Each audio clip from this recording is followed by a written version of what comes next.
अशाला shares निवडताना बऱ्याचशा कंपनीचे ऑप्शन्स असतात आपल्याकडे अवेलेबल, तर मग त्यावेळेला नेमकं कुठल्या प्रकारचे शेअर्स घ्यायचे, कसे घ्यायचे या संदर्भात काय सांगाल? भारतामध्ये दोन्ही स्टॉक मार्केट समजा आपण बघितले तर जवळजवळ 5,000 - 7,000 कंपनीज लिस्टेड आहेत. आता याच्यातून आपण इन्व्हेस्टमेंट करायसाठी कुठली कंपनी निवडावी हा फार मोठा प्रश्न आहे. पण समजा आपण सोप्या पद्धतीने समजा त्याच्याकडे पाहिलं तर बऱ्याच अंशी आपण यशस्वी गुंतवणूकदार होऊ शकतो. बीएससीने बॉम्बे स्टॉक एक्सचेंजने ग्रुप्स बनवून ठेवलेले आहे कंपनीजचे, ए, बी, झेड, एस, टी अशा प्रकारचे, आणि प्रत्येक ग्रुपच्या त्या याच्याप्रमाणे काही ना काही त्यांनी डेफिनेशन करून ठेवलेली. तर खास करून ए ग्रुप किंवा B1, B2 ग्रुपचे जे शेअर्स असतात ते सहसा म्हणजे वेल मॅनेज कंपनीज असतात त्या. याचा अर्थ असा नाही की एस किंवा टी ग्रुपच्या किंवा झेड ग्रुपच्या कंपनीज म्हणजे वाईट आहेत, पण काही ना काही तिथे इंडिकेशन असतं. त्यांचे जी काम करण्याची पद्धत असते कुठे ना कुठे काही कमी असेल म्हणून तसे ग्रेड त्यांना भेटलेले असतात. म्हणून गुंतवणूकदारांना एक पहिला सिग्नल हा येतो की ग्रुप प्रमाणे इन्व्हेस्ट करू शकतात. तर ए ग्रुपच्या कंपनीत इन्व्हेस्टमेंट करण्यात जरा म्हणजे सोपं असतं, थोडं त्याच्यात रिस्क कमी असते. हे झालं ग्रुपचं.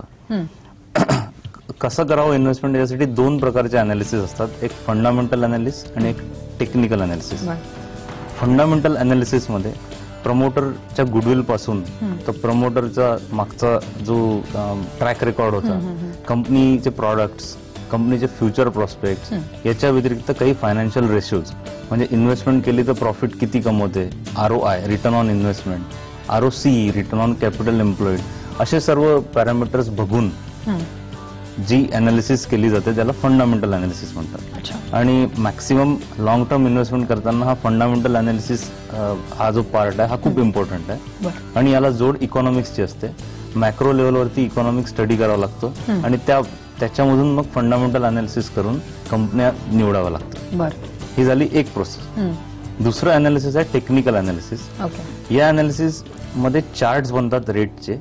2-3 प्रकारचे चार्ट असतात, म्हणजे bar chart, candle stick chart, आणि त्या चार्ट प्रमाणे ते जे जो त्याचा रेट असतो त्या कंपनीचा तर त्याची प्रोसेस ग्राफ मध्ये दिसते.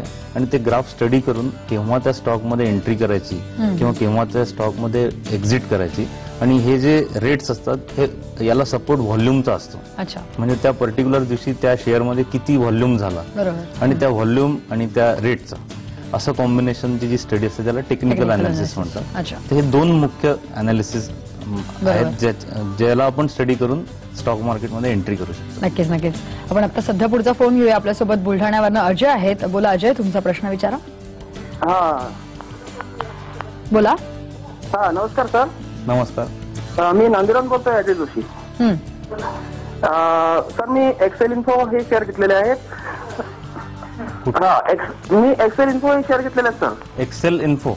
आणि ते 4,000 क्वांटिटी आहे. बरं, काय रेटला घेतले होते? 29 रुपयाचा दराने घेतले सर ते. बरं, आता काय चालू आहे? आता 12 रुपये 30 पैसे आहेत. बरं, तर त्याचं पुढचं भवितव्य काय सर? म्हणजे ते मी दुसऱ्या याच्यामध्ये मर्ज करू का ते कायम ठेवू सर? बरोबर, कळलाय प्रश्न. यांचा एक तर जो शेअर आहे तो आता माझ्याजवळ लॅपटॉप्स आणि हे नाही म्हणून मी तुम्हाला अनालिसिस नाही सांगू शकत एक्झॅक्ट. पण हा शेअर जो आहे तो सॉफ्टवेअर मधला आहे. आणि सॉफ्टवेअर मध्ये जसं मी पहिले सांगितलं की अनालिसिस आपण जे करायला पाहिजे, तर माझ्या मते अर्धे पैसे त्यांचे झालेले आहे. आणि अजून वेट न करता त्यांनी जो काही त्यांचा लॉस आहे तो तिथेच बुक करून इन्फोसिस, टाटा कन्सल्टन्सी किंवा रोल्टा अशा सारख्या कंपन्यांमध्ये इन्व्हेस्ट करायला पाहिजे. मी रोल्टा याच्यासाठी म्हटलं की ती जरा लहान सॉफ्टवेअरची कंपनी आहे, पण तिच्यामध्ये रिटर्न्सचे जास्ती आहे, म्हणजे परतावा जो आहे तो जास्ती भेटेल. यांचा जो लॉस झालेला आहे तो रोल्टामधून भरू शकतात ते. एक्सेल इन्फोन त्यांनी शिफ्ट होऊन रोल्टामध्ये गेलं पाहिजे. बरोबर. सर, आपण आता तुम्ही अनालिसिस कसं करायचं, अभ्यास कसं करायचं सांगितलंय, पण बऱ्याच वेळा शेअर खरेदी करताना ऍडवायझर्स किंवा ब्रोकर्सची नियुक्ती केली जाते लोकांकडनं. आणि हे जे ब्रोकर्स असतात ते बऱ्याच वेळा PMS म्हणजे पोर्टफोलिओ मॅनेजमेंट सर्व्हिसेस आपल्या क्लायंट्सना देतात. तर त्याबद्दल काय सांगाल तुम्ही? नक्कीच. PMS ही फार पॉप्युलर सेवा आहे आणि साधारणतः सर्व मोठे ब्रोकर्स या सर्व्हिसेस देऊन राहिले. पीएमएसचा फक्त आपण ज्याला देतो ज्या ब्रोकरला त्याचा ट्रॅक रेकॉर्ड बघणं खूप जरुरी आहे असतं की तो किती वर्षापासून असे फंड मॅनेज करणार. आणि पीएमएसचे काही रूल्स अँड रेग्युलेशन्स आहेत. सेबीने काही रूल्स मांडून ठेवले त्यासाठी. तर इन्व्हेस्टरने पहिले बघितलं पाहिजे की त्या रूल्समध्ये तो ब्रोकर येतो की नाही पीएमएस मॅनेज करताना. आणि पीएमएसची प्रोसिजर साधारणतः अशी असते की ब्रोकरचा जो ऑपरेटर असतो तो त्या क्लायंटच्या प्रोफाईल प्रमाणे त्याच्या अकाउंटमध्ये शेअर्स घेतो. आणि पीएमएसचा अर्थच असा आहे की त्याच्यात त्या क्लायंटचा काही सहभाग नसतो. सर्व काही त्या ब्रोकरला आपल्या एंडवर करायचं असतं. तर ब्रोकर जे माणसं खरेदी विक्री करतात त्यांच्या डीमॅटच्या थ्रू पैसा सर्व त्या क्लायंटचाच असतो. पण त्याची ऑथॉरिटी या ब्रोकर्स आणि त्यांच्या ऑपरेटर्सकडे असते. पॉवर ऑफ अटर्नी त्यांनी तशी साईन केलेली असते. तर फक्त पीएमएस देताना हेच बघायला पाहिजे त्यांचा ट्रॅक रेकॉर्ड कसा आहे, रिटर्न्स कसे दिलेले आहेत त्यांनी. आणि पीएमएस मध्ये फक्त टॅक्सेशन हा पार्ट समजून घेणं फार गरजेचं आहे. कारण पीएमएस मध्ये समजा शॉर्ट टर्म प्रॉफिट बुक केले तर टॅक्स लागण्याची शक्यता असते. त्याच्यात शॉर्ट टर्म गेन टॅक्स लागतो आणि इन्कम टॅक्स वर लागेल तो अजून वेगळा असतो. म्हणून पीएमएस करताना आपण आपली एक भूमिका क्लिअर पाहिजे की आपल्याला इतके % रिटर्न भेटतील तर याचा अर्थ आपल्याला एवढा टॅक्स त्याच्यावर भरावा लागेल. बरोबर. तर सध्याची शेअर मार्केटची परिस्थिती जर का आपण बघितली तर म्हणजे कुठल्याही मोठ्या घडामोडी झाल्या म्हणजे नॅचरल कॅलॅमिटी असो किंवा अगदी बॉम्ब ब्लास्ट असतो काही जरी अशा प्रकारच्या गोष्टी घडल्या तरी त्याचा जो इम्पॅक्ट आहे कुठलाही पॉझिटिव्ह निगेटिव्ह तो शेअर मार्केटवरती पडत असतो. आणि त्याच्यामुळे म्हणजे तो जो इम्पॅक्ट जो पडतो हे असंच चालू राहणार आहे का त्याच्यामध्ये काही बदल होऊन आपला जो शेअर बाजार आहे तो इंडिपेंडेंटली हे होईल असं सस्टेन होईल? नाही, शेअर बाजार कधीच असा इंडिपेंडेंटली काम नाही करणार. ह्या ज्या घडामोडी आहेत त्याचा कुठे ना कुठे काही ना काही इफेक्ट त्याच्यावर राहीलच.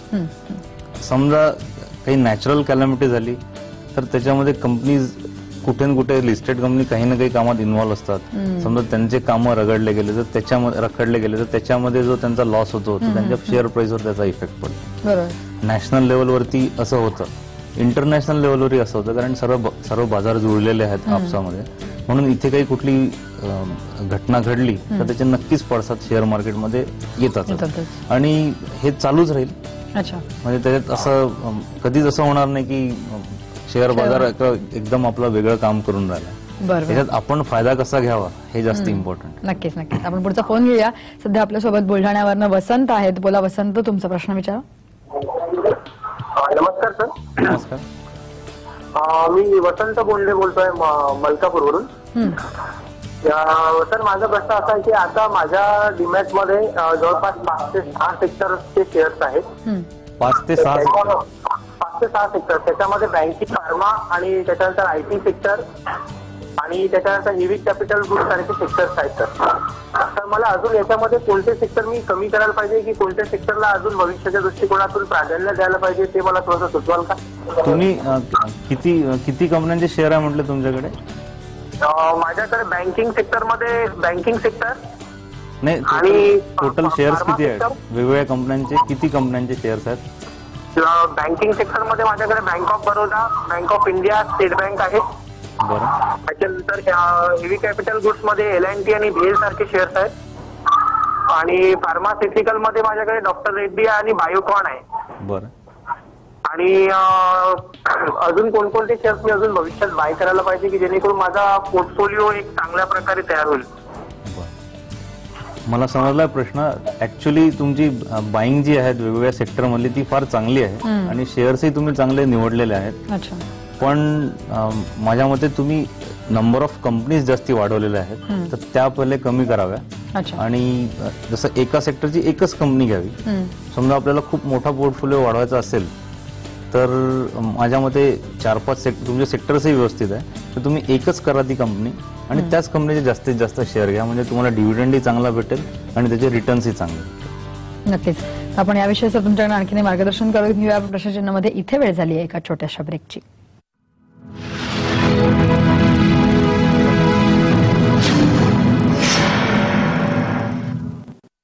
विनोदाचे 2 हुकमी एक्के. अशोक सराफ, लक्ष्मीकांत बेर्डे.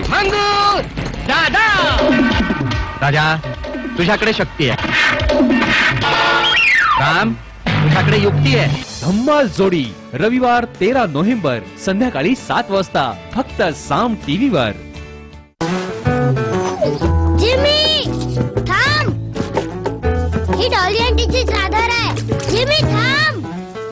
काळडाग पावडरने नाही जाणार. जा लिंबू घेऊन ये.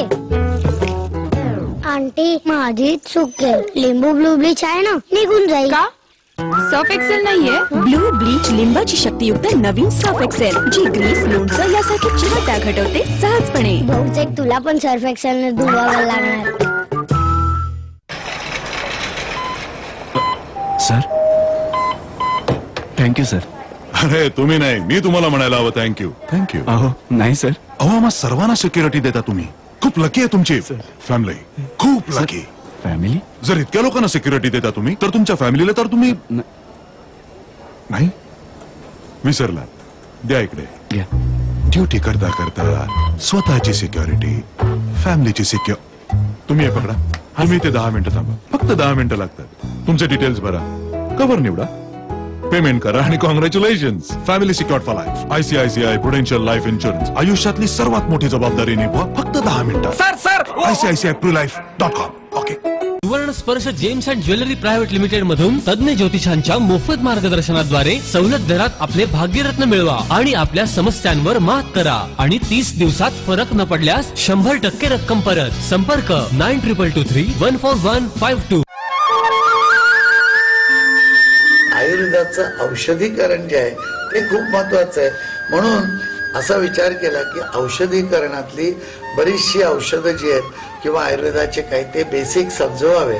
म्हणजे एक तर कळेल की अरे वा, एवढ्या काळजीपूर्वक बनवलेली असतात, शुद्ध असतात, स्वच्छ असतात आणि त्यामुळे ती गुणकारी होतात. फॅमिली डॉक्टर स्पेशल दर रविवारी सकाळी 10:30 वाजता फक्त साम टीव्हीवर. अहो इथे माणसं वय विसरतात, इथे माणसं लहान, इथे माणसं हसतात आणि पडतात. फक्त आपल्या लिंबू टिंबू. विमबार लिंबू टिंबू दुसरा डाव सोमवार ते शनिवार रात्री 9 वाजता फक्त साम मराठीवर. विमबार लिंबू टिंबू. चिकटपणा दूर करतो सर्वात जलद 100 लिंबांची शक्ती असणारा नवीन विमबार. सहप्रायोजक ऐश्वर्याची प्राप्ती पर्यटनात. Hymns holidays private limited.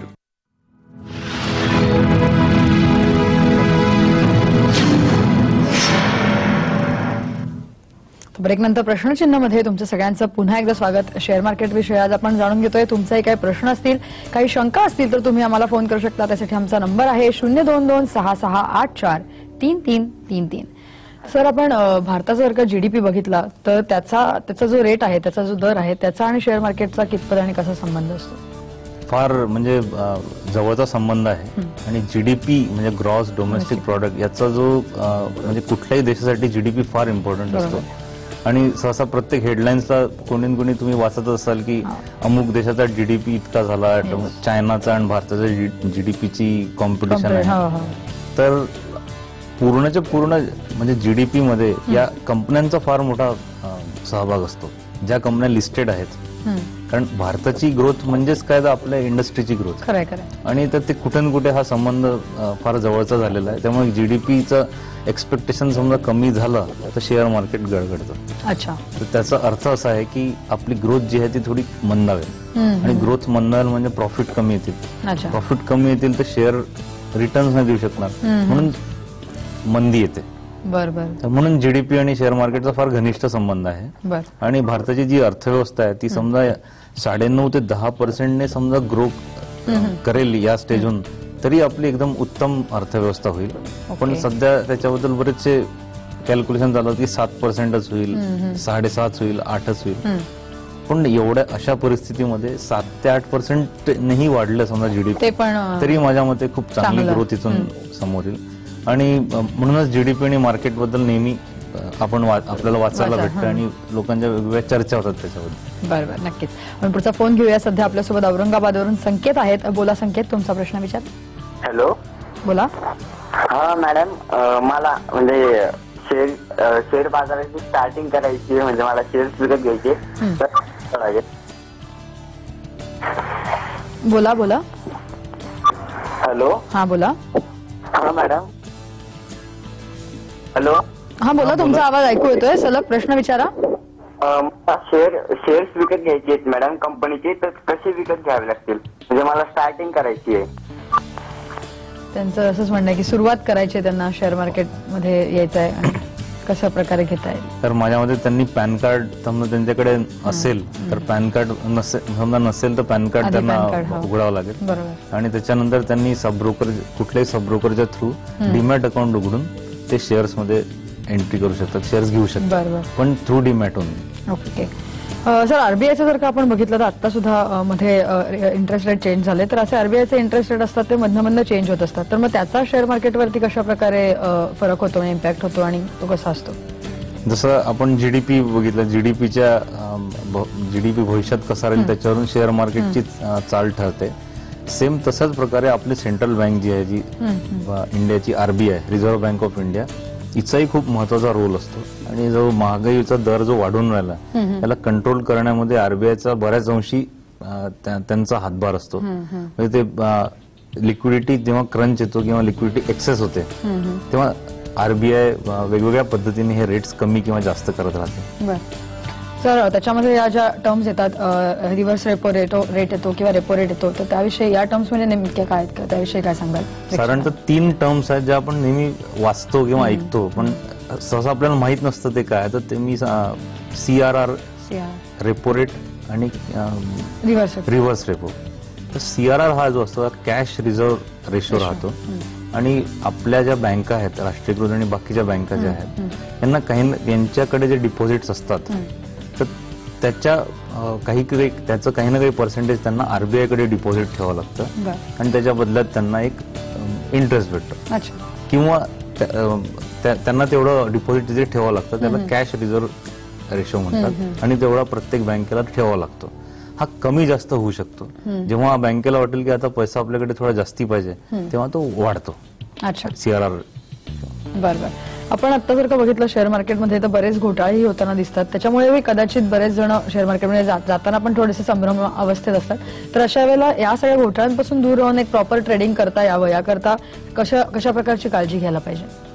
बघ, घोटाळे माझ्या मते मागच्या 100 वर्षापासून येतच गेले आणि येतच राहतील. म्हणजे कोणी असं सांगू नाही शकणार की आता घोटाळे होणार नाही. पण आपल्याला समजा घोटाळ्यांपासून वाचायचं असेल तर आपण थोडी आपली ग्रीड कमी केली पाहिजे, थोडा लोभ कमी केला पाहिजे. आणि जे बाजारात नेहमी ऐकतो की अमुक कंपनीचा खूप भाव वाढले, तर तशा कंपन्यांपासून नेहमी दूर राहायला पाहिजे. कारण विदाऊट रिझन समजा कुठल्या कंपनीचे शेअर्स खूप जास्त वाढत असतील तर ते काही ना काही कन्सर्न असतो आणि त्या कंपनीत काही घोटाळा होऊ शकतो. तर अशा ह्याच्यात दूर राहण्यासाठी आपण बेसिक रूल्स जे इन्व्हेस्टमेंटचे तेच फॉलो केले पाहिजे. अतिशय जास्ती रिटर्न देणाऱ्या कंपन्यांपासून दूर राहायला पाहिजे. हा पहिला आहे. दुसरं, घोटाळ्यांपासून दूर राहायचं म्हणजे त्याला म्हणजे डायरेक्ट तर माहित नाही क्लायंटला किंवा इन्व्हेस्टरला की असा काही घोटाळा काही कुठे होऊ शकतो. म्हणजे मध्यंतरी डीमॅटचाही घोटाळा केला लोकांनी. तर त्याच्यात फक्त सावध राहणं हेच फक्त एक आपले जे जितके डॉक्युमेंट्स आहेत ते व्यवस्थित सांभाळून बघावे. आपल्या ज्या काही डील्स आहेत ज्याच्याशी करतो त्याच्यासोबत बरोबर आपल्या डीलिंग पहिलेच करून ठेवा. आपले सर्व प्रॉमिसेस वगैरे त्याचे जो काय करतो ते व्यवस्थित बघावे आणि तसं केलं तर तो घोटाळ्यांपासून दूर राहील. आपण पुढचा फोन घेऊया. सध्या अमरावतीवरनं अतुल आहेत आपल्यासोबत. बोला अतुल, तुमचा प्रश्न विचारा. हॅलो, तुमच्या टीव्हीचा आवाज बंद करा आणि सलग तुमचा प्रश्न विचारा. माझा असा प्रश्न आहे सर, माझा एक असा प्रश्न आहे बोला की मी प्रत्येक दिवाळीला शुभ मुहूर्तावर ट्रेडिंग करतो, तर मागल्या मला लॉस झालाय. या दिवाळी ते पुढची दिवाळी पोझिशन काय राहणार सर? म्हणजे मार्केटची? बरं, तुम्ही मुहूर्तला काय फक्त मुहूर्तच्याच दिवशी ट्रेडिंग करता का की काही इन्व्हेस्टमेंट करता? मुहूर्तावर ट्रेडिंग करतो फक्त. बरं, तर तुम्हाला actual Diwali to Diwali view एक वर्ष पुढचं कसं राहील असं त्यांचं मार्केट पोझिशन. तर साधारणतः आता पुढचे 6 ते 8 महिने थोडेसे डिफिकल्ट राहतील मार्केटसाठी. एक मंदीच्या याच्यातून आपण चाललोय तर थोडं 6-7 महिने तसंच राहील. पण जसं या दिवाळीत 17,200च्या लेवलला सेन्सेक्स होता, तर पुढच्या दिवाळीत माझ्या अंदाजे किंवा माझ्या अभ्यासाने जेवढं मी अँटिसिपेट करू शकतो तर जवळजवळ 20 ते 20,500 किंवा 21,000च्या रेंजमध्ये सेन्सेक्स राहील, समजा आपली ग्रोथ बरोबर सस्टेन राहिली तर. बरोबर. आता असं तुम्ही म्हणालात की हा मार्केटचा आपण अंदाज आता तुम्ही म्हटलात की एखाद वर्षात अशा प्रकारे असू शकतं, परंतु मग आपण असा अंदाज साधारण कशा प्रकारे आणि किती महिन्यांसाठी किंवा किती असा वर्षभरासाठी बांधू शकतो साधारण? अंदाज हा शेवटी मॅक्रो इकॉनॉमिक्स स्टडी करूनच केलेला असतो. तर त्याच्यामध्ये काही फॅक्टर्स असतात. समजा ते अनचेंज राहिले तरच ही ग्रोथ होऊ शकते. तर याच्यामध्ये अशा बऱ्याचशा गोष्टी आहेत. जसं युरोपमध्ये जे आता क्रायसिस चालू आहे तर त्याच्यामुळे आपली ग्रोथ ही मंदावून राहिली. आणि ग्रोथ मंदावते म्हणजे शेअर मार्केट खाली आला याचा अर्थ असा नाही की प्रत्येक कंपनी लॉस मध्ये आहे. कुठे ना कुठे त्या कंपन्यांची कामं चालूच आहेत. बरोबर. पण आपण असा अंदाज एक तर टेक्निकल अनालिसिसने बांधू शकतो की रेटची म्हणजे रेट्स कसे काय वाढतील किंवा कसे खाली येतील, आणि फंडामेंटल अनालिसिस करून आपण असा अंदाज बांधू शकतो. पूर्ण वर्ल्ड वाईड मार्केट स्टडी करून आपण अंदाज बांधू शकतो. बरोबर. आपण याविषयी आणखीनही जाणून घेऊयात, पण प्रश्नचिन्हामध्ये इथे घेतोय एक छोटासा ब्रेक.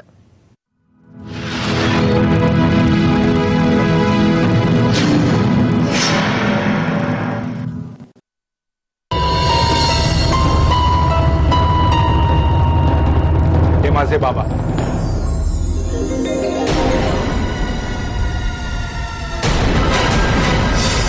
चल मी तुला घेऊन जायला आलो.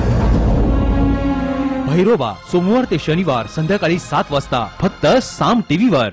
सहप्रायोजक ऐश्वर्याची प्राप्ती पर्यटनात हिम्स हॉलिडेज प्रायव्हेट लिमिटेड. ॲक्वाश्युअरचा किटाणू मॅग्नेट. V-Guard स्टेबिलायझर्स आपकी टीव्ही को रखे सुरक्षित. स्ट्रेप्सिल्स घशाच्या खवखवीचा first aid. Buldhana urban cooperative credit society limited Buldhana. चिकटपणा दूर करण्यात कोण आहे सर्वात जलद? हे सामान्य बार की नवीन विम बार? स्टार्ट. नवीन विम मध्ये 1 नाही 2 नाही पुऱ्या 100 लिंबांची शक्ती आहे. हा इतरांसारखा स्लो मोशन मध्ये नाही धुवत. वाव, इतकं जलद. या सर्वांपेक्षा जलद. चिकटपणा दूर करतो सर्वात जलद 100 लिंबांची शक्ती असणारा नवीन विम बार. पाऊल पडते पुढे मराठी. पाऊल पडते पुढे. पाऊल पडते पुढे मराठी. पाऊल पडते पुढे. वाघाची झात आमची. तलवारीची पात आमची. ढोलकीवर थाप आमची. मुंबईवर छाप आमची. पाणा पाहुणी भल्या भल्याची नौका पुढे. पाऊल पडते पुढे मराठी. पाऊल पडते पुढे. कधी कधी काहीतरी असं नवीन येतं. कम्प्युटरसाठी तो क्षण आता आला आहे. इंटेलचे 2nd जनरेशन कोर प्रोसेसर्स. अद्भुत विज्युअल्स. Smart performance. स्मार्ट जे तुम्ही स्वतःच्या डोळ्यांनी बघू शकाल. प्रत्येकाच्या मनात असतो एक अर्जुन. असंख्य प्रश्नांनी भांबावलेला, विचारांचं काहूर मनात घेऊन सुखाच्या शोधात धावणारा.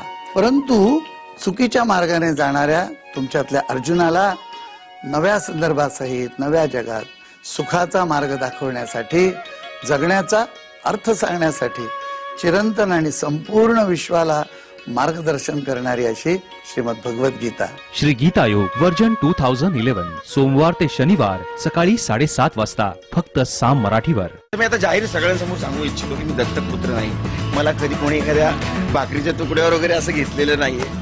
तर देसाई ही पदवी आमच्या गावाकडे म्हणजे नांदेड जिल्ह्यामध्ये जे आमचं गाव आहे त्या गावामध्ये देसाई ही पदवी आमच्या घराण्याला मिळालेली आहे. आणि ही पदवी वंशामध्ये कोणी ना कोणीतरी वापरायची असते. आतापर्यंत माझ्या भावानी वापरली नाही, बहिणीने वापरली नाही, पण शेवटचा मी. म्हणून माझ्या वडिलांनी असं ठरवलं की ही पदवी किंवा हे देसाई आडनाव, पदवी म्हणण्यापेक्षा देसाई आडनाव तू सुरू करावंस, ते तू लावावंस. अ डे विथ मध्ये भेटूया अभिनेता मंगेश देसाईला रविवारी दुपारी 12 वाजता आणि रात्री 10:30 वाजता फक्त साम मराठीवर.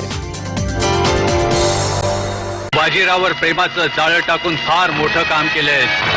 सूड घ्यायचंय तुला, सूड.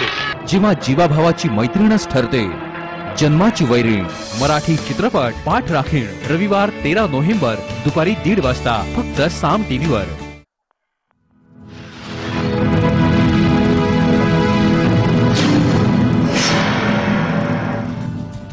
ब्रेकनंतर प्रश्नचिन्हामध्ये तुमचं सगळ्यांचं पुन्हा एकदा स्वागत. आपण आज शेअर मार्केट विषयी जाणून घेतोय आणि सर आपल्याला सोलापूरवरनं फोन आलेला आहे. धनाजी आपल्यासोबत. बोला धनाजी, तुमचा प्रश्न विचारा. माझा प्रश्न असा आहे की मी म्युच्युअल फंडामध्ये 5 वर्षापूर्वी गुंतवणूक केलेली आहे. बोला.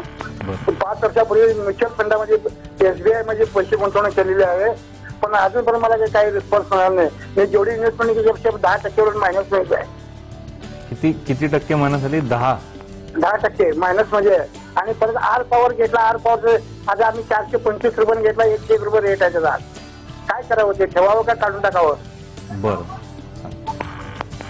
यांचा प्रश्न एकदम बरोबर आहे आणि जो म्युच्युअल फंड त्यांनी घेतलेला आहे मला एक्झॅक्ट ती स्कीम माहित नाही, पण -10% अशा लेवलला आहे, तर माझ्या मते त्यातल्या ठीकच आहे त्यांची इन्व्हेस्टमेंट.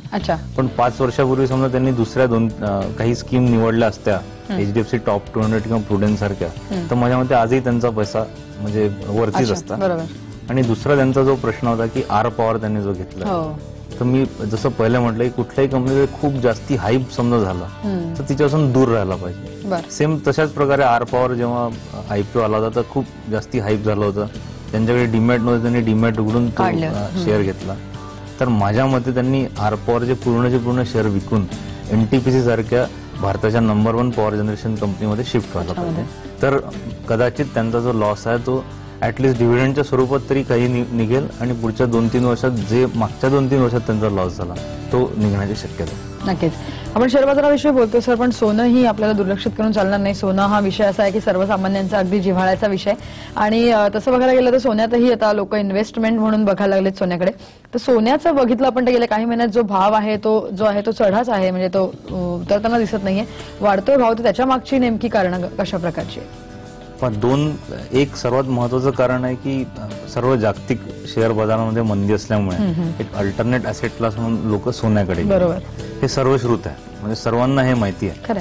पण आपण थोडंसं प्रॅक्टिकल समजा विचार केला की का बरं हे भाव वाढून राहिले आहेत, तर एक तुम्ही बघा मागच्या 6 ते 8 महिन्यात किंवा एका वर्षात डॉलरचा भाव 44 वरून डायरेक्ट 49 ला गेलेला आहे, आणि आपल्याला आंतरराष्ट्रीय बाजारामध्ये सोनं हे डॉलर देऊन खरेदी करावं लागतं.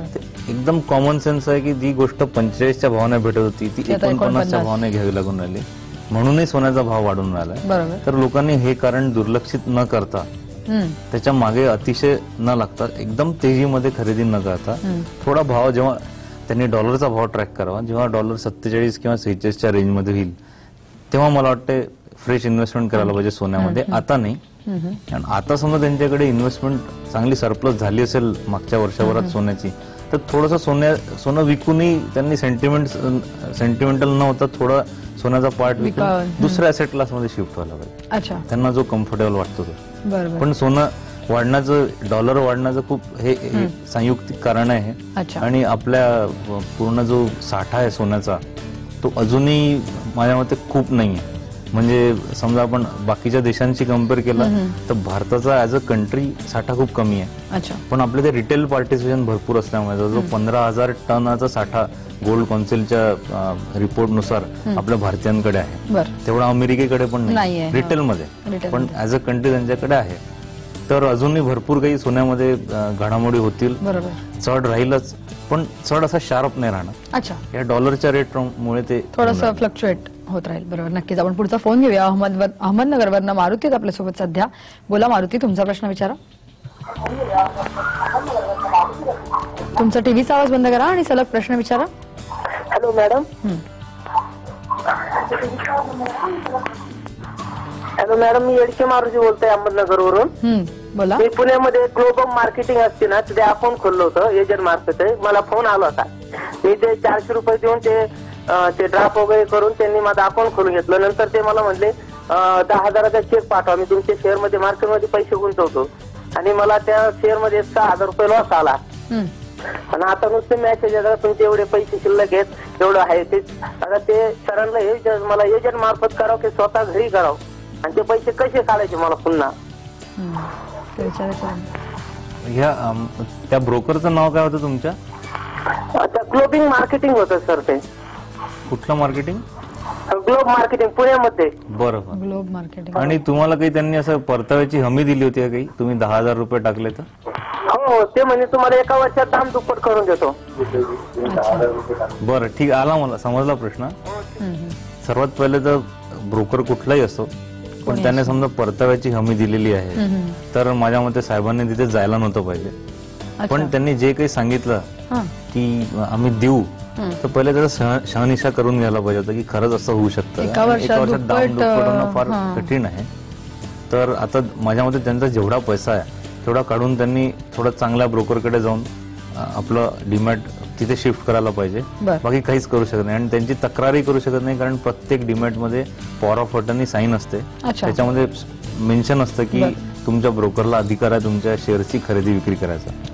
पण त्यांना हे नसतं माहित की असं परताव्याची हमी देणं कायद्याने, म्हणजे कायदा त्याला हे नाही का, सपोर्ट नाही करत.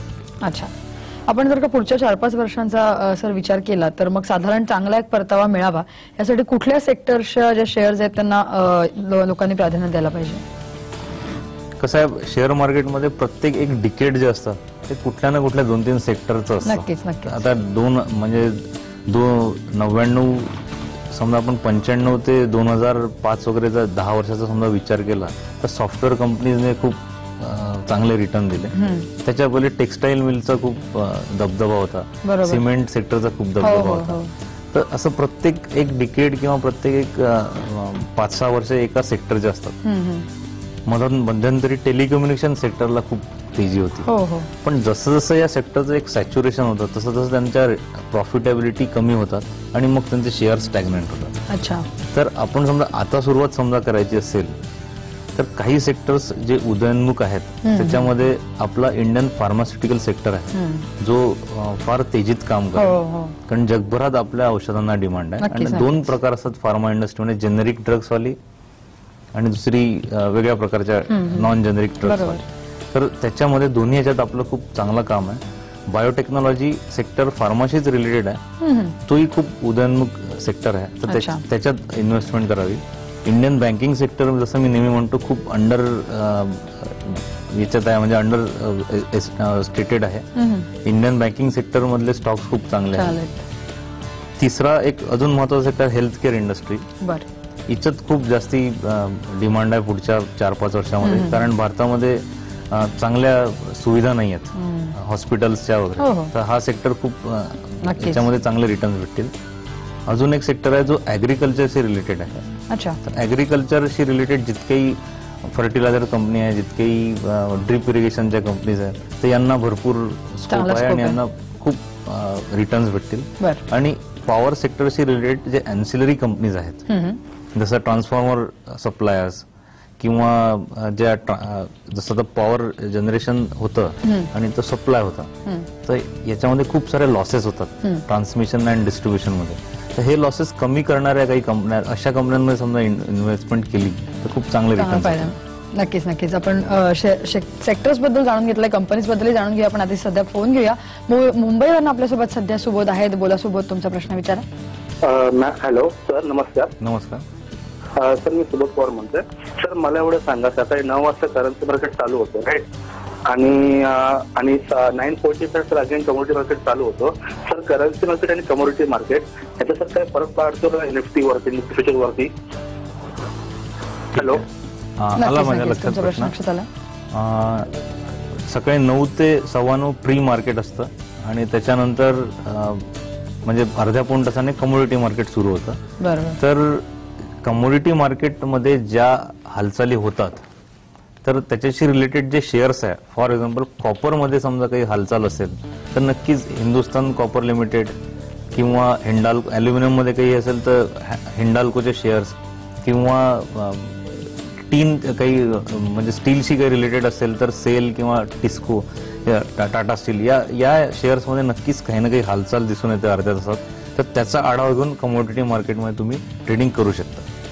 नक्कीच. तर सर, आपण कंपनीज कुठल्या आहेत, कुठल्या कंपनीजचे शेअर्स घेणं आता चांगलं योग्य आहे याविषयी तुमच्याकडनं मार्गदर्शन करून घेऊयात. पण प्रश्नचिन्हामध्ये इथे वेळ झाली एका छोट्याशा ब्रेकची.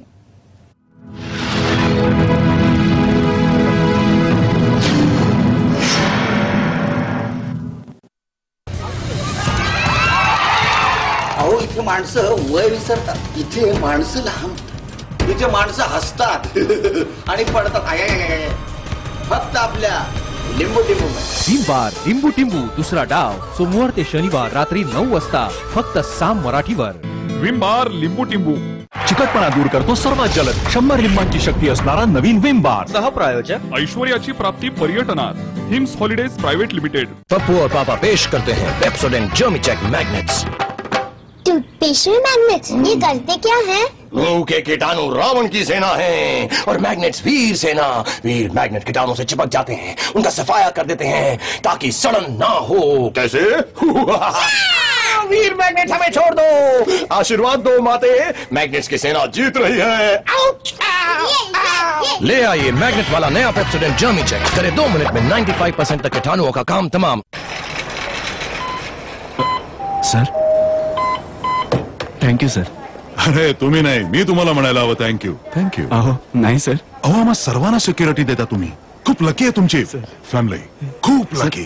फॅमिली? जर इतक्या लोकांना सिक्युरिटी देता तुम्ही तर तुमच्या फॅमिलीला तर तुम्ही नाही विसरला. द्या इकडे. ड्युटी करता करता स्वतःची सिक्युरिटी, फॅमिलीची तुम्ही हे पकडा.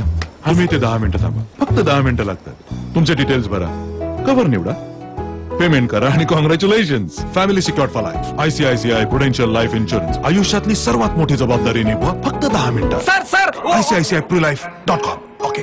सौ स्वाती जोशी मुंबईहून शिफारस करतात नवीन पॅराशूट आयुर्वेदिक. याच्या जन्मानंतर माझ्या लक्षात आलं की केस किती गळू शकतात. बाळा, जर योग्य पोषण झालं नाही तर. तेव्हा माझ्या ताईने सांगितलं नवीन पॅराशूट आयुर्वेदिक हेअर ऑइल. सादर आहे केस गळती थांबवण्यासाठी नवीन पॅराशूट आयुर्वेदिक हेअर ऑइल. याचं नारळाचं तेल आणि आयुर्वेदाची शक्ती केस गळती कमी करतं फक्त 30 दिवसात. आणि आता केस गळती शक्यच नाही. वापरून बघा, हे काम करेल. एक शंकले आईच्या हातचं घातलंय गोड. अहो आमचं पाखरू जरा भित्र आहे. दानी बघे म्हणजे नवरा. नवरा 14 फिक्स. अरे वा, कडक लक्ष्मी आई. मराठी चित्रपट लक्ष्मी शनिवार 12 नोव्हेंबर दुपारी 2:30 वाजता फक्त साम टीव्हीवर.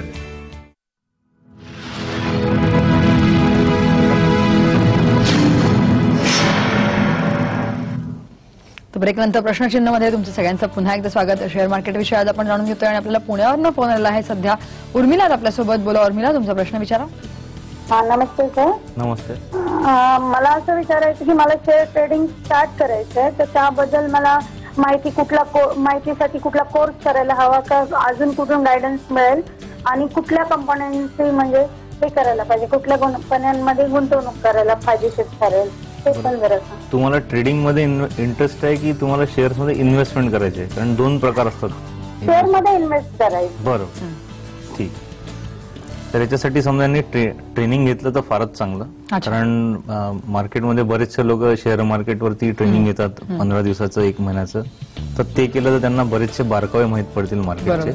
आणि त्यांना समजा डिटेलमध्ये माहिती पाहिजे असेल तर बॉम्बे स्टॉक एक्सचेंज मध्ये वेबसाईट आहे BSE ची, त्याच्यावरून त्यांना भरपूर माहिती भेटेल कसं सुरुवात करायची, काय करायची. आणि इन्व्हेस्टमेंट करायची झाली तर जसं आपण पहिले म्हटलं, त्यांनी बरोबर आपला टाइम स्पॅन बघावा आणि त्याप्रमाणे चांगल्या सेक्टरच्या चांगल्या कंपनीमध्ये गुंतवणूक सुरू करावी. आणि चांगलंच राहील नक्कीच. त्यांनी केलं तर त्यांना परतावा चांगला भेटेल. बरोबर आहे. आपण मगाशी सेक्टर्स बद्दल सर बोललो की पुढच्या 4-5 वर्षामध्ये कुठली सेक्टर्स आहेत ज्याच्यात चांगली ग्रोथ होईल आणि चांगलं रिटर्न्स मिळू शकतील.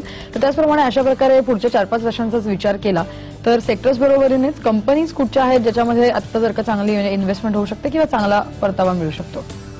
अशा बऱ्याच कंपन्या आहे, म्हणजे जवळजवळ 50-60 तरी अशा कंपन्या आहेत की ज्याच्यामध्ये आता या लेवलला इन्व्हेस्टमेंट केली तर फार चांगले रिटर्न्स भेटतील. पण कंपनीज समजा आता मी काही सांगितलं तर सेबीच्या रूल प्रमाणे त्याच्यात माझी इन्व्हेस्टमेंट असू शकते, माझ्या क्लायंटची इन्व्हेस्टमेंट असू शकते किंवा नसूही शकते. बरोबर. कारण तसं सांगावं लागतं सेबीच्या रूल प्रमाणे. तर मी जसं पहिले सांगितलं फार्मा सेक्टर, तर याच्यामध्ये ग्लेनमार्क, रॅनबॅक्सी सारख्या कंपनीज फार चांगल्या आहेत, खूप चांगले रिटर्न देतील. आणि जवळजवळ 90 देशात प्रेझेन्स आहे ग्लेनमार्कचा आणि रॅनबॅक्सीचाही. तर ह्या 2 कंपन्या फार्मा सेक्टरच्या मला फार अट्रॅक्टिव्ह वाटतात. बायोटेक्नॉलॉजीमध्ये स्पेशली एकच जायंट कंपनी आहे बायोकॉन. ही फार चांगली कंपनी आहे आणि मागच्या 10-15 वर्षात त्यांनी खूप चांगले रिटर्न दिलेले आहे, पुढेही देत राहील. कारण बायोटेक्नॉलॉजीमध्ये रिसर्च अँड डेव्हलपमेंटला खूप स्कोप आहे आणि फ्युचर एकदम त्याचं चांगलं आहे. तर ती कंपनी खूप चांगलं रिटर्न देईल. ॲग्रिकल्चरशी रिलेटेड माझ्या 2-3 फेवरेट कंपन्या, त्याच्यामध्ये जैन इरिगेशन आहे, ड्रिप इरिगेशन चे हे बनवते ती पाईप्स. आणि काही मोन्सॅन्टो सारख्या कंपनी ज्या बी बियाण्यामध्ये आहे. कॉटन मध्ये मोनोपोली आहे मोन्सॅन्टोची आणि मोन्सॅन्टो फार मोठी कंपनी आहे अमेरिकेची. तर तिची इंडियन सबसिडरी जी मोन्सॅन्टो इंडिया लिमिटेड आहे तर ती फार चांगली आहे ऍग्रिकल्चरशी रिलेटेड. पॉवर सेक्टरमध्ये ज्या कंपन्या अँसिलरीज आहेत तर त्याच्यामध्ये एमको जी ट्रान्सफॉर्मर बनवते आणि काही अशा कंपन्या ज्या म्हणजे ट्रान्समिशन अँड डिस्ट्रीब्युशन मध्ये म्हणजे लॉस कनेक्ट हे करायसाठी मदत करतात अशा काही कंपनीज आहेत, त्याच्यामध्ये इन्व्हेस्ट करायला पाहिजे. अच्छा, या माझ्या म्हणजे फेवरेट कंपनीज आहे या सेक्टरच्या. नक्कीच नक्कीच. आपण पुढचा फोन घेऊया. सध्या नाशिकवरनं विवेक आहेत आपल्यासोबत. बोला विवेक, तुमचा प्रश्न विचारा. नमस्कार. नमस्कार, बोला. कार्यक्रम फार चांगला आहे. मला शेअर मार्केटमध्ये जास्त माहिती नाही आहे, पण मला डीमॅट अकाउंट आहे. बरं. आणि मला त्यांनी सल्ला दिला आहे की तुम्ही दर महिन्याला कमीत कमी एक शेअर रिलायन्स इंडस्ट्रीचा घ्या. तर 15-20 वर्षापर्यंत तुम्ही घेतला तर तुमच्या मुलीच्या लग्नाला वगैरे फार मदत होईल म्हणून. तर याबद्दल तुमचा काय सल्ला आहे? तुम्ही किंवा दुसरा एखादा शेअर असेल.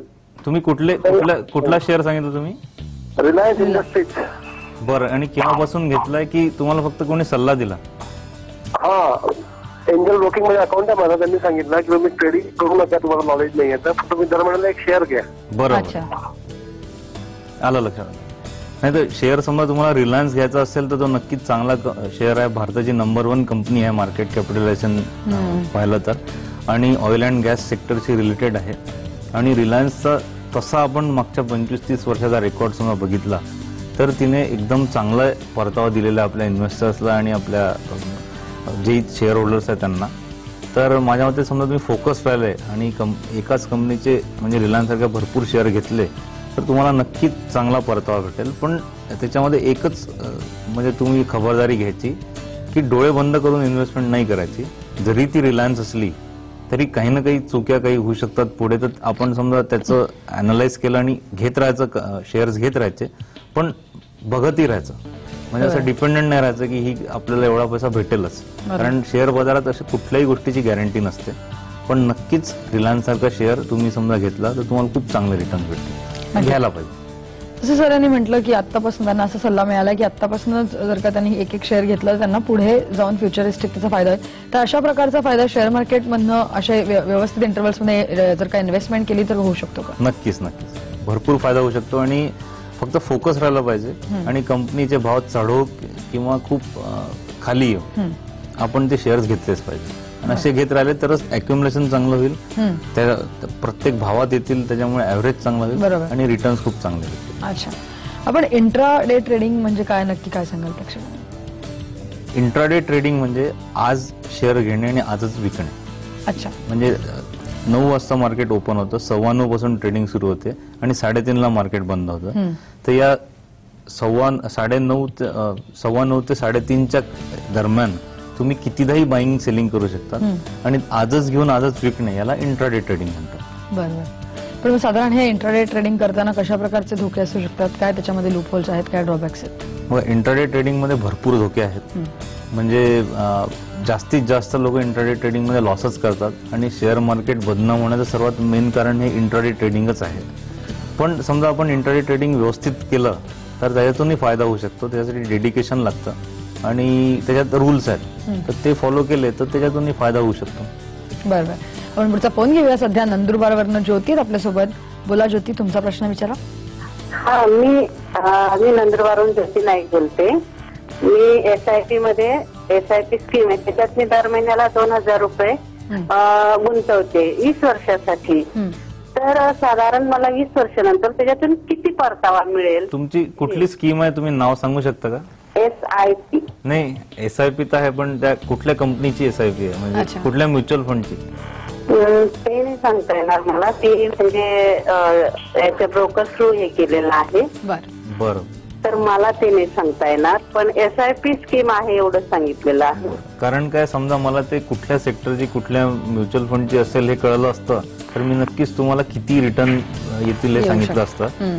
पण एनी हाऊ तुम्ही ज्याही SIP मध्ये केली आणि आपण असं धरू की ती चांगली स्कीम आहे, तर मॅडम तुम्हाला माझ्या अंदाजे आमचा जो काही ट्रॅक रेकॉर्ड आहे मागच्या म्युच्युअल फंडचा, तर त्याच्यावरून आपण जवळजवळ 15 ते 16% तुम्हाला वार्षिक परतावा भेटू शकतो.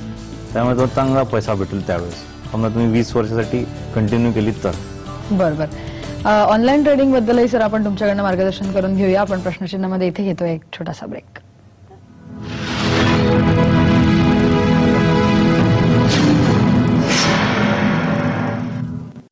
विनोदाचे 2 हुकमी एक्के, अशोक सराफ, लक्ष्मीकांत बेर्डे. दादा राजा, तुझ्याकडे शक्ती आहे, राम तुझ्याकडे युक्ती आहे. धम्माल जोडी रविवार 13 नोव्हेंबर संध्याकाळी 7 वाजता फक्त साम टीव्हीवर. अहो इथे माणसं वय विसरतात, इथे माणसं लहान, इथे माणसं हसतात आणि पडतात. फक्त आपल्या लिंबू टिंबू. बिंबार लिंबू टिंबू दुसरा डाव सोमवार ते शनिवार रात्री 9 वाजता फक्त साम मराठीवर. विम-बार लिंबू टिंबू चिकटपणा दूर करतो सर्वात जलद 100 लिंबांची शक्ती असणारा नवीन विम-बार. सहप्रायोजक ऐश्वर्याची प्राप्ती पर्यटनात हिम्स हॉलिडेज प्रायव्हेट लिमिटेड.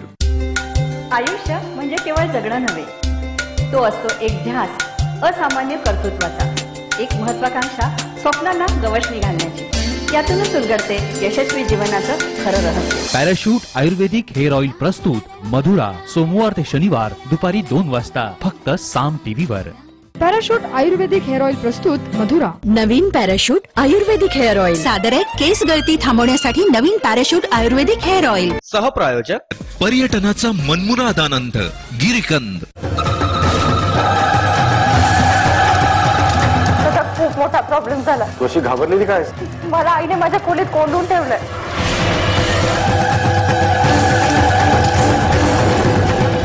ही वाट दूर जाते सोमवार ते शनिवार संध्याकाळी 7:30 वाजता फक्त साम टीव्हीवर. प्रत्येकाच्या मनात असतो एक अर्जुन, असंख्य प्रश्नांनी भांबावलेला, विचारांचं काहूर मनात घेऊन सुखाच्या शोधात धावणारा. परंतु चुकीच्या मार्गाने जाणाऱ्या तुमच्यातल्या अर्जुनाला नव्या संदर्भासहित नव्या जगात सुखाचा मार्ग दाखवण्यासाठी, जगण्याचा अर्थ सांगण्यासाठी चिरंतन आणि संपूर्ण विश्वाला मार्गदर्शन करणारी अशी श्रीमद भगवद्गीता. श्री गीता योग वर्जन 2011 सोमवार ते शनिवार सकाळी 7:30 वाजता फक्त साम मराठीवर. मी आता जाहीर सगळ्यांसमोर सांगू इच्छितो की मी दत्तक पुत्र नाही. मला कधी कोणी एखाद्या भाकरीच्या तुकड्यावर वगैरे असं घेतलेलं नाहीये. तर देसाई ही पदवी आमच्या गावाकडे, म्हणजे नांदेड जिल्ह्यामध्ये जे आमचं गाव आहे त्या गावामध्ये देसाई ही पदवी आमच्या घराण्याला मिळालेली आहे. आणि ही पदवी वंशामध्ये कोणी ना कोणीतरी वापरायची असते. आतापर्यंत माझ्या भावानी वापरली नाही, बहिणीने वापरली नाही, पण शेवटचा मी. म्हणून माझ्या वडिलांनी असं ठरवलं की ही पदवी किंवा हे देसाई आडनाव, पदवी म्हणण्यापेक्षा देसाई आडनाव तू सुरू करावंस, ते तू लावावंस. अ डे विथ मध्ये भेटूया अभिनेता मंगेश देसाईला रविवारी दुपारी 12 वाजता आणि रात्री 10:30 वाजता फक्त साम मराठीवर.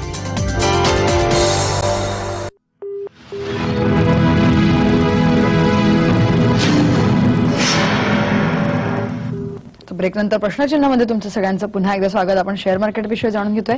सर आपण मगाशी म्हटल्याप्रमाणे ऑनलाईन ट्रेडिंग हल्ली बरेच जण करताना दिसतात. तर मग अशा वेळेला ऑनलाईन ट्रेडिंग एक तर कशा प्रकारे केलं जातं आणि ऑनलाईन ट्रेडिंग करावं की ब्रोकर निवडावा, योग्य पद्धत कुठची? समजा तुमच्या समोर दिवसभर इंटरनेट असेल तर माझ्या मते ब्रोकर निवडायची गरज नाही. ऑनलाईन ट्रेडिंग तुम्ही करू शकता. तुम्हाला त्याचं नॉलेज नाही तर तुम्ही ब्रोकर निवडावं. अच्छा. आणि ऑनलाईन ट्रेडिंग मध्ये तुमची बँकेची लिंक असते, त्याच्यामुळे तुम्हाला पेमेंटसाठी सतत ब्रोकरकडे जाण्या येण्याची गरज नसते. सोपा मार्ग आहे ऑनलाईन ट्रेडिंग. पण ज्याला त्याच्यातलं समजतं, ज्याला स्टॉप लॉस बरोबर लावता येतो, ज्याला त्यानेच ऑनलाईन ट्रेडिंग करायला पाहिजे. अदरवाईज ब्रोकरकडून तो जसं सांगेल त्याप्रमाणे ट्रेडिंग केलं पाहिजे किंवा तिथे जाऊन शिकून, स्वतः जाऊन शिकून ट्रेडिंग करून तो म्हणजे तशी ट्रेडिंग चांगली योग्य राहील माझ्या मते. बरोबर. सर डिलिव्हरी बेस्ड ट्रेडिंग म्हणजे नेमकं काय? डिलिव्हरी बेस्ड ट्रेडिंग म्हणजे समजा आपण आज कुठल्याही कंपनीचे शेअर्स घेतले आणि तो आपण विकला नाही आज, म्हणजे त्याची इंटरडे ट्रेडिंग नाही झाली, तर त्याची 3 दिवसांनी आपल्याला डिलिव्हरी येते. म्हणजे आपल्या डिमॅटमध्ये ते शेअर्स जमा होतात, आपण जेवढे पैसे पे केले तर बरेच लोक डिलिव्हरी बेस्ड ट्रेडिंग करतात. त्यांच्याकडे जेवढा काही फंड असतो त्यांना तो फंड मधले ते शेअर्स घेतात त्या पैशातले, आणि ते फॉर एक्झाम्पल महिन्याच्या सुरुवातीला किंवा 7-8 तारखेला त्यांनी रिलायन्सचे शेअर्स घेतले 800 रुपयामध्ये, आणि समजा त्यांनी 15-20 दिवसानंतर ते 830 मध्ये किंवा 840 मध्ये विकले, तर या ट्रेडिंगला डिलिव्हरी बेस्ड ट्रेडिंग म्हणतात. शॉर्ट टर्म ट्रेडिंग मध्ये हा प्रकार म्हणला जातो आणि इंट्राडे पेक्षा थोडा सेफ प्रकार. अच्छा. इंट्राडे मध्ये त्याच दिवशी आपल्याला लॉस आणि प्रॉफिट कळतो. याच्यामध्ये आपण होल्ड करून ठेवतो आणि आपण पूर्ण पैसे दिलेले असल्यामुळे समजा तो भाव खाली आला तरी काळजी करायची काही गरज नसते, आपण पैसे पहिले दिलेले असतात. बरोबर. तर डिलिव्हरी बेस्ड ट्रेडिंग थोडीशी सेफ आहे आणि हळूहळू त्याची पॉप्युलॅरिटी वाढून राहिली आहे, कारण मार्केट इतकं टर्ब्युलंट आहे की लोकांना खूप थांबावं असं वाटत नाही. करेक्ट. तर माझ्या मते थोडाफार प्रॉफिट दिसला तो बुक करण्यात काही हरकत नाही. तर हे डिलिव्हरी बेस्ड ट्रेडिंगच्या प्रकारात मोडतं. बरोबर. आपण बोलूया याविषयी. पुढचा फोन घेऊया. सध्या मुंबईवरनं संतोष आपल्यासोबत. बोला संतोष, तुमचा प्रश्न विचारा. बोला. हॅलो. हा बोला. आम्ही ARSS इन्फ्रा शेअर घेतलेले आहेत. कुठले? ARSS infra. बरं. तर त्याच्यात मी लॉस झालेलो आहे, तर त्याबद्दल काय माहिती भेटू शकते? बिलकुल. काय भावात घेतलेला आहे तुम्ही? 600 रुपयाचा. 600? हो. आणि आता काय भाव आहे? आता 335. बरं. माझ्या मते नक्की त्यांनी IPOच्या लेवलला घेतलेला आहे शेअर. आणि हा ARSS इन्फ्रा जी कंपनी आहे ती इन्फ्रास्ट्रक्चरशी रिलेटेड आहे. अच्छा. आणि ती रोड कन्स्ट्रक्शन आणि बाकीच्या इन्फ्रास्ट्रक्चरल ज्या म्हणजे कन्स्ट्रक्शन वगैरे होतात त्याच्यामधली आहे. तर स्टॉक सिलेक्शन जे आपण पहिले म्हटलं ते फार गरजेचं असतं. समजा यांना इन्फ्रास्ट्रक्चर सेक्टरमध्येच जायचं होतं तर त्या कंपनीत जाण्याची गरज नव्हती ARSS इन्फ्रामध्ये. त्यांनी IVRCL इन्फ्रा किंवा L&T सारख्या कंपनी घ्यायला पाहिजे होत्या. L&T प्युअरली इन्फ्रामधली नाही आहे, पार्ट इन्फ्रा आहे, पण IVRCL किंवा IRB इन्फ्रा अशा कंपन्यात त्यांनी शिफ्ट व्हायला पाहिजे आणि इथे बिलकुल लॉस बुक करून त्यांनी IRB किंवा IVRCLचे शेअर्स घेतले पाहिजे. बरोबर. सर मगाचपासून तुम्ही असं म्हणताय की स्टॉप लॉस लावून आपल्याला हे करायला पाहिजे शेअर मार्केटमध्ये. तर मग अशा वेळेला स्टॉप लॉस म्हणजे नेमकं काय आणि त्याचा वापर कशा प्रकारे करावा आपण? इंट्राडे ट्रेडिंगचं किंवा डिलिव्हरी बेस्ड ट्रेडिंगचा स्टॉप लॉस हा फार महत्वाचा पार्ट आहे आणि स्टॉप लॉस मुळेच साधारण माणूस लॉस करतो. कारण त्यांची मेंटॅलिटी अशी होऊन जाते की समजा त्यांनी कुठल्या 100 रुपयावर कुठला स्टॉक घेतला आणि तो 95 आला तर त्यांना असं गट फिलिंग येते नाही हा जाईल वरती. तर त्याला असं काही कारण नसतं की जाण्यासाठी. टेक्निकल कारण जे असतात शेवटी तेच खरे ठरतात, फंडामेंटल कारणच खरे ठरतात आणि तो भाव खाली येतो आणि त्याचा लॉस होतो. म्हणून स्टॉप लॉस हा प्रकार असा आहे की ती फॅसिलिटी आहे. समजा तुमची 100 रुपयावरती 10 रुपये लॉस करायची इच्छा म्हणजे इच्छा नसते, ऐपत असेल किंवा तुमची तेवढं रिस्क ॲपेटाईट असेल की मी 10 रुपयाचा लॉस करू शकतो तर तुम्ही बेअर करू शकतो, तर तुम्ही 10 रुपये खाली एक लेवल देऊ शकता. त्या लेवलला ऑटोमॅटिक तुमचा शेअर ते विकले जातात. म्हणजेच काय की त्याच्या खाली आला तर तेवढा लॉस कमी होतो, म्हणून स्टॉप लॉस.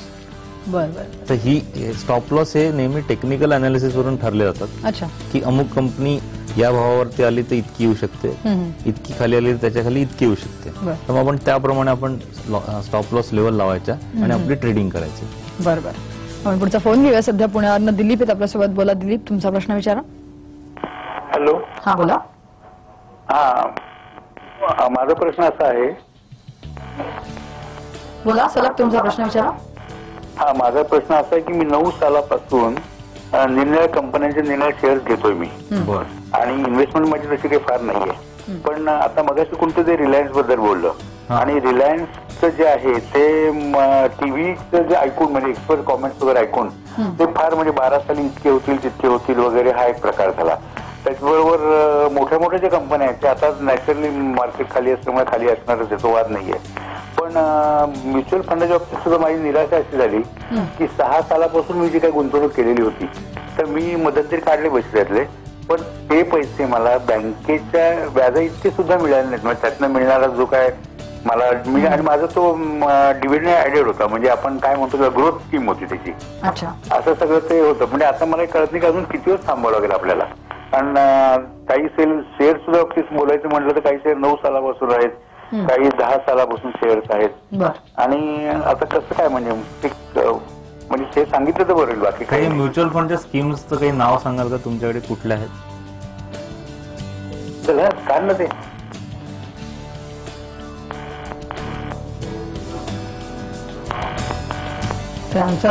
माझ्याकडे म्युच्युअल फंडाचं वन इंडिया ते याचं होतं, तुमच्या स्टेट बँकेचं होतं, आता मला नावं एवढी माहित नाही. आणि एक याची रुरल स्कीम होती, सॉरी म्हणजे आता मला ते नाव सांगता नाही. पण मला एक लक्षात आलं की तुम्हाला बँकेची पण यील्ड नाही भेटली. तर सर त्यात फक्त एकच आहे की आपण समजा स्कीम्स थोड्याशा अभ्यासपूर्वक निवडल्या असत्या तर माझ्या मते बँकेचं यील्ड तर नक्कीच म्हणजे क्रॉस केलं असतं त्या फंड्सने. आणि ज्या मोठ्या कंपन्या ज्या आज लॉस म्हणजे तुमचा पोर्टफोलिओ लॉसमध्ये आहे आणि तुमचं असं म्हणणं होतं की किती दिवस थांबावं लागेल, तर माझ्या मते अजून 1 ते 1.25 वर्ष तरी तुम्हाला थांबावं लागेल त्याच्यातून बरोबर परतावा येण्यासाठी. समजा कंपनी चांगल्या असतील तर तुम्ही होल्ड करून ठेवा. आणि म्युच्युअल फंड जर नक्कीच तुम्ही एखादा चांगल्या ऍडवायझर कडून तुमचं रिशफल करून घ्या पोर्टफोलिओ, तर तुम्हाला त्याच्यातही चांगले रिटर्न भेटतील. नक्कीच. सर आपण मगासपासून सेक्टर्स बद्दल आणि कंपनीज बद्दल बोलतोय, पण आता जर का बघितलं आपण शेअर मार्केटचं तर आता का पुढच्या दृष्टिकोनातनं इन्व्हेस्ट करायचं असेल किंवा अशा प्रकारचे हे करायचे असेल तर तुमच्या दृष्टिकोनामधनं कुठची अशी कंपनी किंवा कुठच्या अशा कंपनी आहेत ज्या फेवरेट आहेत, अट्रॅक्टिव्ह आहेत, ज्याच्यामध्ये आता इन्व्हेस्टमेंट करणं हे चांगलं आहे? तशा भरपूर कंपनीज आहेत ज्यांना मी ट्रॅक करतो आणि मी रेकमेंड करतो माझ्या क्लायंट्सला. बरोबर. पण सध्याच्या या लेवलला मला एक मल्टीबॅगर मी निवडलेला आहे. मागच्या 2-3 वर्षापासून आमची इन्व्हेस्टमेंट आहे त्याच्यामध्ये, आमच्या क्लायंट्सची पण आहे. पण सध्या मार्केट टर्ब्युलन्समुळे त्याचा रेट फार कमी आलेला आहे, अट्रॅक्टिव्ह लेवलला एकदम रेट. करुतुरी ग्लोबल लिमिटेड नावाची कंपनी आहे, ती आता सध्या ₹6.15 भाव आहे तिचा. म्हणजे मी सतत पब्लिक सेक्टर युनिट आणि चांगल्या मोठ्या लार्ज कॅप कंपनी प्रमोट करतो किंवा सांगतो लोकांना. पण असेही बरेचसे दर्शक असतात ज्यांना थोडीशी रिस्क घेऊन चांगल्या परताव्याची अपेक्षा असते आणि ती रिस्क घेताना त्यांना हेही माहित असतं की कंपनी वाढेल तर आपल्याला नक्कीच फायदा येईल, पण कमी आला तर लॉसही होऊ शकतो. कारण शेअर बाजारात कुठलीच गोष्ट गॅरंटीड नसते.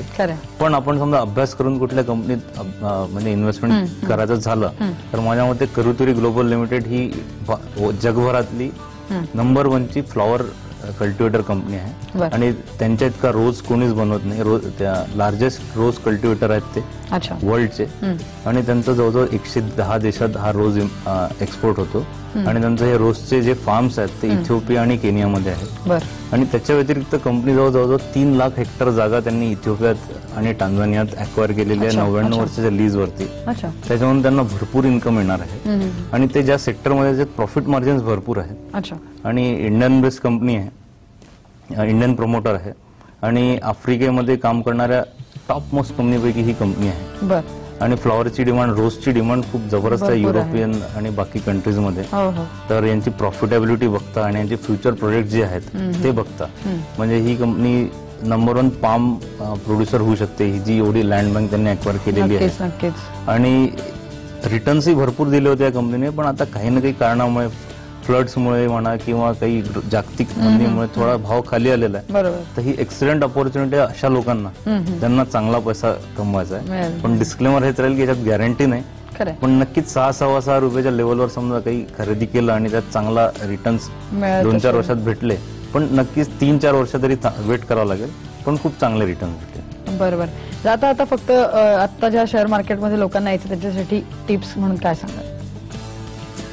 जे ट्रेड करतात त्यांनी नक्की मी जसं म्हटलं स्टॉप लॉस लावून ट्रेड करायचा. आणि सर्वात इम्पॉर्टंट आपली मानसिकता असते. तर खूप प्रॉफिट झाला तर तो बुक करणे कधी योग्य असतं. खूप लॉस झाला तर निराश न होता त्याच्यातून काहीतरी मार्ग काढला पाहिजे.